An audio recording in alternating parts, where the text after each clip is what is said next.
You are now watching Good TV. Ya, ini saya pulang dari LNG. LNG itu perusahaan gas terbesar yang ada di Babo. Itu dari sana saya terus keluar ke Sorong. Dari Sorong saya menuju ke Luwuk. Dari Luwuk saya menuju langsung ke Palu. Jadi di Palu itu sangat banyak bantuan yang datang. Dari dalam negeri, dalam luar negeri banyak yang datang. Tetapi banyak pula yang tidak sampai kepada sasaran. Tidak tahu kemana perginya. Sehingga bahkan ada orang-orang yang harus datang bawa KTP dan KK baru bisa dapat bantuan. Ya, terlampau sekali, terlampau, sangat keterlampuan. Jadi saya tidak pernah bagaimanapun orang menggoda saya kasih ke sini, kasih, tidak. Saya langsung terjun ke lokasi. Sehingga itu kita melihat ini ada saya kirim tenda-tenda. Saya beli tenda karena sangat 80 kilo dari Palu itu masih belum tersentuh bantuan. Jadi yang mereka sangat butuhkan itu adalah tenda-tenda. Saya kirim tenda-tenda, kemudian lanjut Pak, terus agak cepat-cepat saja. Ini saya langsung terjun, beli makan-makanan, saya pergi ke pengungsian itu. Di situ bukan hanya sekedar saya bagi, tapi saya menangis di situ merangkul anak-anak itu. Saya bagikan langsung. Betapa puasnya hati saya melihat mereka menikmati makanan itu. Sementara di Kulawi, di perusahaan LNG itu, perusahaan asing itu Inggris punya, itu ribuan karyawannya, itu setiap 4 jam sekali semua makanan dibuang. Biarpun berapa ton daging, mau makan apa Bapak Ibu di situ ada. Tengah malam mau makan apa ada. Ya, setiap 4 jam sekali harus dibuang. Tidak boleh dikasih orang, tidak boleh dikasih ke badan binatang, karena takut resiko. Nanti kalau penyakit dituduh perusahaan itu, sehingga dibuang. Jadi ketika saya menikmati makanan, saya teringat mereka yang begitu hancurnya, saya bagi untuk mereka. Ya, lanjut Pak. Ini lumpur itu tiba-tiba bisa naik sekitar 4-5 meter. Jadi dari bawah itu mobil-mobil terangkat itu ke atas. Ya, lanjut aja Pak. Terus ini kehancuran di sana. Terus saja. Nah, ini. Jadi sampai hari ini gempa itu masih datang. Tapi dalam skala kecil saya selalu menerima laporan. Terus Pak, terus saja. Terus ya, ini kunjungan saya ke sana. Ini tiang listrik yang harusnya di atas itu bisa turun ke bawah dia. Sampai ke bawah. Ya, lanjut. Terus saja. Ya. Ya, ini jembatan yang kuning itu, yang rubuh itu. Ya. Ya Pak, terus ya. Terus saja, terus. Ini gereja yang ditunjukkan itu. Di situ masih ada mayat. Waktu saya pergi ke sana, itu masih dibongkar oleh TNI. Di sini masih banyak mayat yang belum bisa diangkat. Ya, masih banyak mayat. Oke. Sudah habis? Masih ada lagi, Pak? Oke, sudah selesai. Itu sekedar perjalanan saya menginfokan kepada Bapak Ibu. Ya, pagi ini saya rindu membawa Bapak Ibu lebih dekat kepada Tuhan. Lebih daripada itu, saya ingin supaya hati Bapak sama hati Bapak kita di surga dengan hati Bapak Ibu bisa menyatu. Bagaimana caranya supaya hati kita bisa menyatu dengan hati Tuhan? Waduh, itu luar biasa, ya. Tapi itu janji Tuhan. Itu janji Tuhan. Kamu akan kuberikan hati yang baru dan roh yang baru di dalam batinmu. Aku akan menjauhkan dari tubuhmu hati yang keras dan kuberikan kepadamu hati yang taat. Rohku akan kuberikan diam di dalam batinmu, dan aku akan membuat kamu hidup menurut segala ketetapanku dan tetap berpegang pada peraturanku dan melakukannya. Itu janji Tuhan. Dia mau kasih rohnya itu menyatu dengan roh kita. Luar biasa. Luar biasa. Karena itu sampai hari ini saya tidak pernah mundur dalam pelayanan satu langkah pun. Maju boleh, mundur tidak boleh. Ya. Tapi satu-satunya untuk maju bersama dengan Tuhan, kita harus cut semua dosa-dosa. Baru Tuhan itu mau dekat dekat sama kita, saudaraku. Ya. Nah, Rasul Paulus ketika dia ditangkap, dia seorang penganiaya orang Kristen yang paling banyak, pengikut Tuhan ya. Tapi ketika dia ditangkap, ada dua pertanyaan yang dia ajukan. Pertama dia tanya, siapakah engkau Tuhan? Itu pertama. Dia ingin mengenal lebih jauh siapa itu Tuhan. Pernahkah Bapak Ibu bergumul dan bertanya, apakah Bapak Ibu punya kerinduan untuk bertemu dengan Tuhan? Sejauh mana kerinduan kita untuk bertemu dengan beliau? Hosea 6 ayat 3 dan mengatakan, marilah kita mengenal dan berusaha sungguh-sungguh mengenal Tuhan. Ia pasti muncul seperti fajar, ia akan datang kepada kita seperti hujan. Berusaha sungguh-sungguh. Ya. Bapak Ibu Saudara yang saya kasihi. Pertanyaan yang kedua, apa yang engkau ingin aku perbuat? Itu kata Rasul Paulus. Seorang penjahat yang dirubah dan seorang penulis Alkitab dalam perjanjian baru yang cukup banyak. Pertanyaan pertama mengacu kepada pengenalan kita kepada Tuhan. Pertanyaan yang kedua mengacu kepada apa yang harus kita perbuat dalam kunjungan kita yang singkat di muka bumi ini. Bapak Ibu Saudara yang saya kasihi, kalau kita lihat Kejadian 5 ayat 5, di sana dikatakan, jadi Adam mencapai umur 930 tahun lalu ia mati. Ya, sekarang siapa?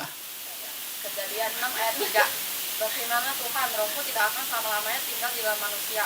Ya. Karena manusia itu adalah daging, tetapi umurnya akan 120 tahun saja. Ya. Umur manusia pertama berkepara 900, Pak. Ya. Sekarang sudah Tuhan katakan rohku tidak akan tinggal selama-lamanya dalam manusia. Karena manusia itu daging, umurnya hanya 120 saja. Sekarang lanjut ke Mazmur 90, ayatnya yang ke-10. Apa kata pemazmur? Halo, coba baca ke depan sama-sama. Sama-sama baca ini. Masa hidup kami 70 tahun, dan jika kami kuat 80 tahun. Ya, udah cukup. Sampai situ. Masa hidup kami 70 tahun, dan kalau kami kuat 80 tahun. Sekarang saya mau hitung 1, 2, 3. Sebutkan umurnya masing-masing ya. Masing-masing. Masing-masing. Umurnya masing-masing sebutkan. Ya, dah. 1, 2, 3. Enggak semua nampaknya. Sekali lagi. 1, 2, 3. Ya, sudah semua? Sudah. Sekarang bagi 2. Kasih tahu berapa umur masing-masing kalau dibagi 2. Bagi 2, bagi 2. Udah? Kenapa dibagi 2? Karena yang separuh itu kamu bikin tidur, nggak tahu apa-apa. Jadi baru sekian umur kamu. Jadi kunjungan kita hanya singkat di muka bumi ini. Dalam kunjungan singkat kita yang di muka bumi ini, apa yang sudah kita perbuat untuk menyenangkan hati Tuhan? Tidur, makan. Makan untuk hidup atau hidup untuk makan? Ayo, cepat. Betul, makan untuk hidup, bukan hidup untuk makan. Ya. Bapak Ibu Saudara yang saya kasihi, Pak, ini listriknya di mana tombolnya nih, Pak? Di mana tombolnya? Oh, di belakang. Belakang. Coba orang yang di belakang pegang tombol dulu sebentar. Kasih mati dulu. Kasih mati tombol. Ah, itu apa namanya yang ditekan tuh? Saklar. Oke, sekarang pencet, Bu. Pencet, Bu. Ya. Nah, ketika Ibu pencet saklar itu, ada arus yang mengalir ke bola. Langsung tak, hidup dia. Ya kan? Apakah Bapak Ibu tahu bahwa Alkitab itu mempunyai harus? Apabila itu harus ada kepada kamu, kamu akan menyala. Kamu akan menjadi terang. Itu kata firman Tuhan. Coba buka Matius 5, Matius 5, cepat sedikit. Matius 5. Matius 5 ayatnya yang ke 13 14, 15, 16. Ini ibu yang tadi tidak kebagian. Berdiri bu, baca bu. Baca bu, kuat bu, kuat bu. Kuat bu, berdiri bu. Kamu adalah garam dunia. Jika garam itu menjadi tawar, dengan apakah ia diasinkan? Ya, sebentar bu, berhenti. Kamu adalah garam. Tahu garam, makanan kita setiap harinya. Garam itu asin. Kalau dia berubah menjadi tawar, ada gunanya? Tinggal dipijak-pijak. Begitulah kalau kamu kehilangan garam, kata Tuhan. Kamu harus menjadi garam. Untuk dunia, Pak. Bukan ke Jakarta, untuk dunia. Ya, hanya orang yang hatinya bebatu-batuan, pinggir jalan Semak Duri, itu yang tidak mengerti. Masuk sini, keluar sini, diabaikan. Lanjut. Lanjut, Bu. Tidak ada lagi gunanya setelah dibuang dan dibujak orang. Ya. Kamu adalah terang dunia. Tuh. Kota yang terletak di atas gunung tidak mungkin tersembunyi. Ya, kamu semua. Kamu itu terang dunia, kota yang terletak di atas gunung. Nggak tanggung-tanggung, Pak. Kamu. Ya, kamu ini kota-kota yang terletak di atas gunung tinggi. Supaya terangmu bercahaya. Lanjut, Bu. Lanjut. Yang di belakang. Lagi pula orang tidak menyalakan pelita lalu meletakkannya di bawah gantang. Iya. Melainkan di atas kaki tiang sehingga menerangi semua orang di dalam rumah itu. Ya, tidak ada orang pasang lampu taruh di bawah kolong. Tapi taruh di atas tempat yang tinggi supaya terang itu menerangi semua orang. Demikianlah hendaknya anak-anak Tuhan yang ada di Good TV ini. Kamu harus menjadi terang, bukan ada di sini. Dimanapun kamu berada, kamu harus menjadi anak terang supaya orang lain bisa kena terangnya itu. Lanjut. Demikianlah hendaknya terangmu bercahaya di depan orang, supaya mereka melihat perbuatanmu yang baik dan memuliakan Bapamu yang di surga. Luar biasa kan? Luar biasa. Tuhan sangat baik. Oke. Ada 3 bagian lagi saya mau baca supaya Bapak Ibu tahu. Coba maju ke depan yang punya Alkitab. Maju ke depan. Ini lagi penemuan ini, handphone ini, ya. Dulu Alkitab itu ditulis di dalam batu dibakar. Ya, setelah itu dimasukkan dalam kulit. Ditulis dalam kulit pakai huruf paku, baru disembunyikan dalam gua waktu zaman peperangan. Setelah itu zaman sudah mulai canggih, masuklah dia ke percetakan. Percetakan mulai cetak Alkitab, semua orang punya. Sekarang Alkitab sudah dipindahkan ke HP. Ya, karena teknologi semakin canggih, udah di HP. Jadi orang sekarang sudah malas membawa Alkitab. Ya, semua bawa HP. Ini hati-hati dengan teknologi ini. Lama-lama teknologi kalau hilang, habis firman Tuhan itu sudah tidak ada lagi. Firman Tuhan digenapi, ada bahaya kelaparan akan datang, bukan makanan, bukan minuman, tapi haus dan lapar akan mencari firman Tuhan. Mereka akan mengembara, tapi tidak akan mendapatkannya. Karena itu hati-hati dengan. Jadi kalau kita semua sudah pakai HP ini, percetakan nanti sudah mulai tutup nanti. Karena tidak ada orang beli Alkitab lagi kan. Hati-hati pekerjaan iblis yang luar biasa. Karena itu Bapak Ibu harus menjadi orang-orang yang terang. Baca dan simpan firman Tuhan itu ya. Dari HP boleh, itu menandakan bahwa kita memegang HP, ada Alkitab, itu berarti firman Tuhan itu udah dekat sama kita. Dari HP itu pindahkan ke dalam hatimu, selesai. Iblis pun puntang-panting dia. Puntang-panting dia. Ayo. Nah, sekarang 10 orang sini, 10 orang. Cepat sedikit yang punya Alkitab, Pak. 10 orang. 10. Naik ke atas. 1, 2, 3, 4, 5, 6, 7, 8, 9, 10. 10 ya. Keluaran 21 sampai 17 ini hukum Tuhan. Mazmur 91 1 sampai 16. Saya yang baca semua. Oke, perhatikan ya Bu, perhatikan ya.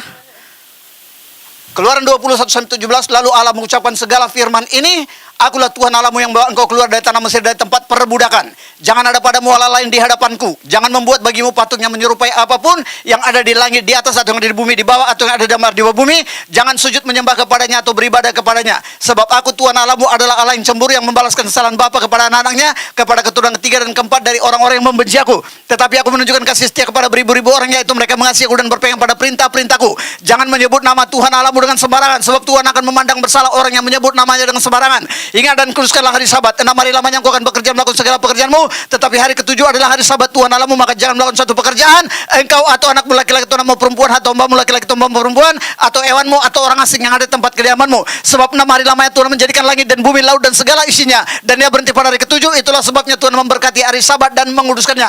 Hormatilah ayahmu dan ibumu supaya lanjut umurmu di tanah yang diberikan Tuhan Allahmu kepadamu. Jangan membunuh, jangan berzina, jangan mencuri, jangan mengucapkan saksi dusta tentang samamu, jangan menginginkan rumah samamu, jangan menginginkan istrinya, atau hamba yang laki-laki atau hamba yang perempuan, atau lembunya, atau keledainya, atau apapun yang dipunyai sesamamu. Ada yang mungkin memperhatikannya, ada yang tidak memperhatikannya. Tapi 17 ayat sudah selesai dengan ibu itu ya. Oke? Semua sudah ya? Perhatikan tadi ya. Oke. Mazmur 91. Ini tentang safety. Karena di LNG itu nomor 1 safety. Dengan di Freeport. Wah, itu keselamatan tuh luar biasa. Jadi ini tentang peraturan ya. Tuhan inginkan hukum-hukumnya itu dicanangkan dalam hati kita dan ditulis dalam pikiran kita. Jadi kemanapun Bapak Ibu pergi, jangan lupa hukum Tuhan itu. Maka pada saat engkau berbaring, engkau akan dijaganya. Pada saat engkau berjalan, engkau akan dipimpinnya. Pada saat engkau bangun, engkau akan disapanya. Betapa baiknya Tuhan itu. Dia seorang pengacara yang tidak sama dengan pengacara dunia. Pengacara dunia karena uang. Pengacara dunia ini karena hepeng. Tahu hepeng? Tanya Bapak ini, hepeng. Ya. Tapi Tuhan Yesus itu pengacara yang luar biasa. Mati-matian dia membela dakwaan Anda dari depan iblis. Iblis yang mengancam kita hukuman mati, tapi Tuhan Yesus membela perkara kita sampai dia mati di atas kayu salib. Yesus baik, baik buat saya. Yesus baik, baik buat saya. Ku tak dapat membalas kasih-Mu, Yesus. Yesus baik, baik buat saya. Oke? Ini tentang keselamatan. Janji Tuhan. Dalam lindungan Allah, orang yang duduk dalam lindungan yang maha tinggi dan bermalam dalam naungan yang maha kuasa akan berkata kepada Tuhan, tempat perlindunganku dan kubu pertahananku, Allahku yang kupercayai. Sungguh dia akan melepaskan kau dari jerat penangkap burung, dari penyakit sampar yang busuk. Dengan kepaknya ia akan menudungi engkau di bawah sayapnya, engkau berlindung kesetiaan yang perisai dan pagar tembok. Engkau tak usah takut terhadap kedahsyatan malam, terhadap orang yang terbang di waktu siang, terhadap penyakit sampar yang berjalan dalam gelap, terhadap penyakit menular yang mengamuk di waktu petang. Walau 1000 orang rebah di sisimu dan 10.000 di sebelah kananmu, tetapi itu tidak akan menimpamu. Engkau hanya menontonnya dengan matamu sendiri dan melihat pembalasan terhadap orang-orang fasik. Sebab Tuhan ialah tempat perlindunganmu, yang maha tinggi telah kau buat tempat perteduhanmu. Malapetaka tidak akan menimpa kamu dan tulah tidak akan mendekat kepada kemahmu. Sebab malaikat-malaikatnya akan diperintahkannya kepadamu untuk menjaga engkau di segala jalanmu. Mereka akan menatang engkau di tangannya supaya kakimu jangan terantuk kepada batu. Singa dan ular tedung akan kau langkai. Engkau akan menginjak anak singa dan ular naga. Sungguh hatinya melekat kepadaku, maka aku akan meluputkannya. Aku akan membentenginya sebab ia mengenal namaku. Bila ia berseru kepadaku, aku akan menjawab. Aku akan menyertai dia dalam kesesakan. Aku akan meluputkan dan memuliakannya. Dengan panjang umur akan ku kenyangkan dia, dan akan ku perlihatkan kepadanya keselamatan daripadaku. Amin. Mazmur 139. Ini CCTV surga. Ya. Mazmur 139. Dapat? 1 sampai 16. 2 ayat, Mazmur 139. 2 ayat. 2 ayat. Mazmur 139 ya. Pak, 2 ayat mulai ya. 2, 6. Bapak, 2 ayat. 8. 2 ayat ya Pak? Ibu 2 ayat. Ibu 2 ayat. Berapa sudah? 2, 4, 6, 8, 10, 12. 2 ayat. 14. 2, 16. Ya Bapak 2 ini tunggu dulu ya. Oke. Kamu Yohanes 14 ayat 27 Yohanes 4 ayat 13-14. Dah? Perhatikan ya Pak, saya tidak sebutkan satu-satu orangnya, tapi dua ayat langsung bersambung. Lihat ya, masing-masing ayatnya. Doa di hadapan Allah yang Maha Tahu untuk pemimpin biduan Mazmur Daud. Tuhan, Engkau menyelidiki dan mengenal aku. Ya, Tuhan, Engkau menyelidiki dan mengenal aku. Engkau mengetahui kalau aku duduk atau berdiri. Engkau mengerti pikiranku dari jauh. Engkau memeriksa aku kalau aku berjalan dan berbaring. Segala jalanku kau maklumi. Sebab sebelum lidahku mengeluarkan perkataan, sesungguhnya semuanya telah kau ketahui ya Tuhan. Dari belakang dan depan engkau mengurung aku, dan engkau menaruh tanganmu ke atasku. Terlalu ajaib bagiku pengetahuan itu, terlalu tinggi, tidak sanggup aku mencapainya. Kemana aku dapat pergi menjauhi rohmu? Kemana aku dapat lari dari hadapanmu? Jika aku mendaki ke langit, engkau di sana. Jika aku menaruh tempat tidurku di dunia orang mati, di situ pun engkau. Jika aku terbang dengan sayap fajar dan membuat kediamanku di ujung laut, juga di sana tanganmu akan menuntun aku dan tangan kanan megang aku. Jika aku berkata biarlah kegelapan saja melingkupi aku dan terang sekelilingku menjadi malam, maka kegelapan pun tidak menggelapkan bagimu dan malam pun menjadi terang seperti siang, kegelapan sama seperti terang. Sebab engkaulah yang membentuk buah pinggangku, menenun aku dalam kandungan ibuku. Aku bersyukur kepadamu oleh karena kejadianku dahsyat dan ajaib. Ajaib apa yang kau buat dan jiwaku benar-benar menyadarinya. Tulang-tulangku tidak terlindung bagimu ketika aku dijadikan di tempat yang tersembunyi dan aku direkam di bagian-bagian bumi yang paling bawah. Matamu melihat selagi aku bakal anak, dan dalam kitabmu semuanya tertulis hari-hari yang akan dibentuk sebelum ada satu pun daripadanya. Apa enggak dahsyat kelahiran Bapak Ibu ke muka bumi ini? Kelahiranmu ke dalam dunia ini satu mujizat yang luar biasa. Kalau mata kita hilang satu, tidak ada di rumah sakit dijual, Bu. Betul, Bu? Kalau kaki tanganmu putus satu, tidak ada spare partnya di bengkel sana. Nggak ada. Ini barang-barang yang diproduksi dan diimport langsung dari sorga. Harganya mahal. Harganya berapa? Kalau tabrakan mati, asuransi kasih berapa? Untuk 2 orang gila, Tuhan korbankan 2.000 ekor babi. Itu orang gila. Kita bukan orang gila. Kita lebih mahal harganya.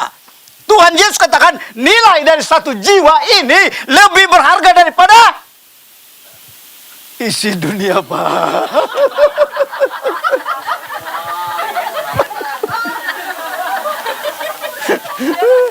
Lebih berharga dari 2.000 ekor babi, maksud Pak Yusak. Ya, nilai satu jiwa lebih berharga dari 2.000 ekor babi. Lebih. Jadi harganya tidak terhitung, Pak. Mahal, Pak. Mahal kamu, mahal, Pak. Mahal, Pak. Luar biasa. Karena itu, kalau masuk rumah sakit, pasang infus, harga oksigen 1 liter 25.000. Nitrogen 10.000. Satu hari manusia membutuhkan 2.880 liter oksigen, 11.376 liter nitrogen. Kalau dikalikan dengan rupiah, satu hari biaya pernapasanmu itu yang dikasih Tuhan gratis, 185 juta. Biaya pernapasanmu satu hari, 185 juta yang dikasih Tuhan gratis. 1 bulan berapa, Bu? 1 bulan, cepat, hitung. Nggak usah pakai kalkulator, cepat. 1 bulan berapa? 185 juta. 5,5 M. 1 bulan, Bu. Biaya pernapasan kita yang dikasih Tuhan. Betapa baiknya Tuhan itu ya. Kali seumur hidupmu berapa, Bu? Engkau tidak bisa menghitung berkat-berkat yang sudah Tuhan kasih untuk. Nggak bisa. Kunjungan kita hanya singkat di muka bumi ini. Apa yang sudah engkau perbuat untuk menyenangkan hati Bapakmu di surga. Jangan ketinggalan. Yohanes 14 ayat 27, damai sejahtera aku tinggalkan bagimu, damai sejahtera aku berikan kepadamu, dan apa yang kuberikan tidak seperti yang diberikan oleh dunia bagimu. Oke, Pak, silakan duduk. Ada yang salah? Silakan duduk. Kalau ada 500 orang, saya suruh maju. Kalau ada 500 orang, batasnya sampai 600. Saya suruh maju. Karena saya mendapat pengalaman ketika saya ke Brunei. Itu salah satu pengalaman yang luar biasa. Ya, masih ingat kesaksian saya ke Brunei? Ya, masih ingat? Brunei adalah salah satu negara yang kalau pendeta paspornya nggak boleh masuk. Kalau ada orang Kristen pergi sana bawa Alkitab ketangkap, mati. Jadi orang takut ke sana. Saya punya paspor tidak ada pendeta. Dan saya tidak pernah dengar tentang hukumannya. Jadi saya pingin aja mau ke sana. Jadi sekalian pergi ke sana, saya bawa Alkitab 5 kardus kali 40, berapa? Cepat jawabnya. 200 Alkitab. Satu aja ketangkap bisa mati, ini saya bawa 200. Tapi saya lewat jalan darat, Pontianak, Kuching, Sarike, Bintulu, Miri, baru sampai Brunei. Sore hari saya pergi ke terminal bis, ada banyak bis terantri. Saya lihat ada seorang bapak berdiri duduk di situ sedang minum rokok berbadan besar, pakai celana pendek, pakai baju lengan pendek. Saya lihat badannya itu kaku semua, kayak ular. Saya pikir ini pasti mantan penjahat ini. Saya datangi dia. Pak, mau bilang ke Brunei mana Pak? Oh dia bilang ini. Supirnya siapa Pak? Oh saya sendiri katanya. Pak saya mau buku ini bisa Pak? Dia tengok, oh bisa. Berapa ongkosnya? 150 ringgit. Saya kasih dia 250 ringgit. Wah, senang sekali dia. Saya punya berkat tidak salah sasaran. Saya kasih kepada sasaran yang tepat karena itu resiko. Senang dia bawa Alkitab. Begitu masuk perbatasan Kuching, Malaysia, mobil itu ditangkap, periksa kedapatan Alkitab dalam jumlah besar. Polisi Malaysia tanya, ini siapa punya? Supir itu mengaku dia punya. Kalau supir itu bilang saya punya, saya pasti ditangkap. Tapi supir itu mengaku dia punya. Polisi Malaysia tanya, kenapa kau bawa buku ini? Supir itu balik tanya, ada apa dengan buku ini? Polisi Malaysia bilang, kau tidak tahu ini bisa cuci otak manusia. Supir itu bilang, baguslah kalau bisa cuci otak manusia. Dan akhirnya Alkitab saya masuk semuanya. Genaplah firman Tuhan, kalau Tuhan buka jalan siapa yang bisa menutup? Dan kalau Tuhan menutup, siapa yang bisa membuka? Tidak ada bisa. Dah. Yohanes 15, 1 sampai 8, ini persyaratannya. Buka Alkitabnya. Setiap ayat yang saya kasih. Saat baca bersama-sama. Semua ikut baca dari ayat yang pertama. Ini persyaratannya. Jikalau kamu tinggal dalam Tuhan. Mulai dari ayat pertama baca. 1, 2, 3.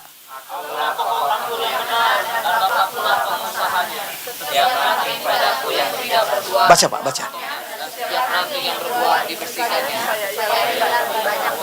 Baca Pak, baca. Ya.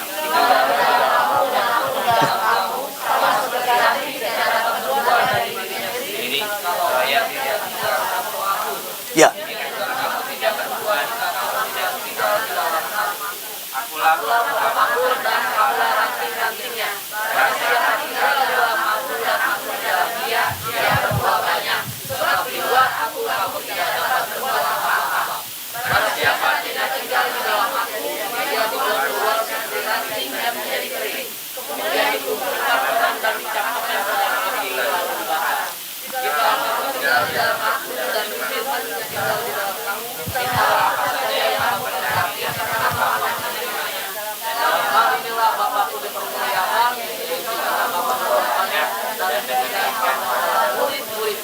Sudahkah firman Tuhan itu tinggal di dalam kita?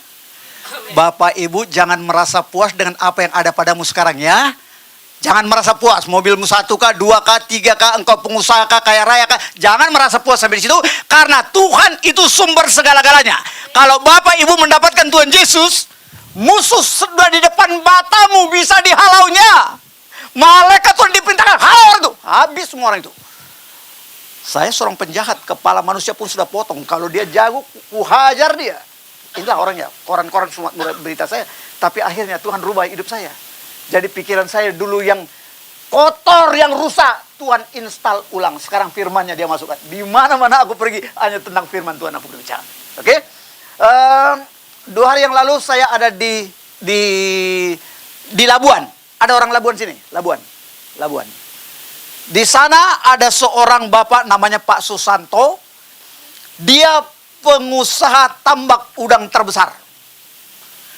Dia katakan saya bendaharanya Tuhan. Luar biasa Pak. Dia itu bendaharanya Tuhan. Semua manusia bangkrut di udang-udang di sana. Tapi dia tidak pernah bangkrut. Karena dia bendaharanya Tuhan. Segala sesuatu yang dia punya milik Tuhan. Dia menabur. Pak Paulus, kasih tahu apa saja keperluan Bapak, kasih tahu. Ya Pak, bendaharanya Tuhan. Saya tinggal sampaikan. Tapi saya tidak mau memanfaatkan itu. Tidak mau. Saya perlu, baru saya kasih tahu. Ada firman bersama-sama. Tuhan kontrol saya. Ada CCTV dari surga. Bahkan pikiran saya pun terbaca. Apa yang ada dalam hati saya terbaca semua. Jangan main-main. Ya. Kemudian kemarin siang, saya buka HP, ada dari REM.